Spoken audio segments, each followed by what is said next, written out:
Ja, unser Moderator kann ruhig reinkommen, ganz klar. Der zweite ist natürlich auch gerne gesehen. Möchtest du was trinken oder was? Ich hab hier so ein Gläschen Saft dabei, Gläschen Wasser oder irgendwas. Ja. Ja. Wassersaft oder einen Apfelschorle. Hier kannst du mir einen Kaffee aufsetzen. Normalen Kaffee. Normalen Kaffee. Genau. Ich habe schon gesagt, wir machen irgendwann um 19 Uhr machen wir Pause. Nee, ich nicht. Ja, doch, kannst du mir auch machen.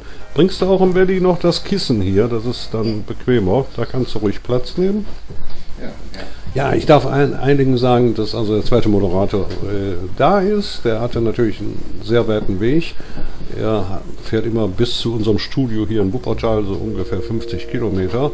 Und ja, freitags abends, da ist natürlich hier die Hölle los im Verkehr. Wir werden jetzt mal erst die Technik so ein bisschen einrichten.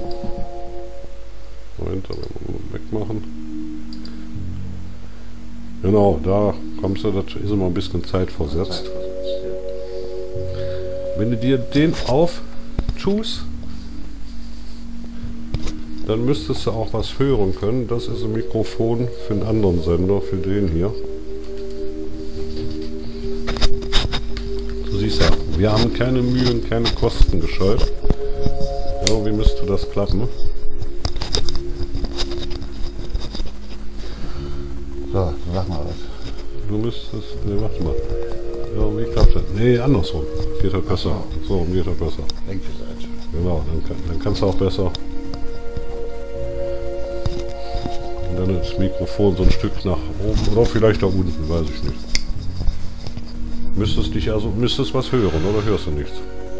Ja, ich höre die Musik auf dem rechten Ohr. Sonst höre ich nichts. Ja, da muss man dann ein bisschen hin und her machen. Ja, jetzt ist er aus. Ja, muss man hin und her.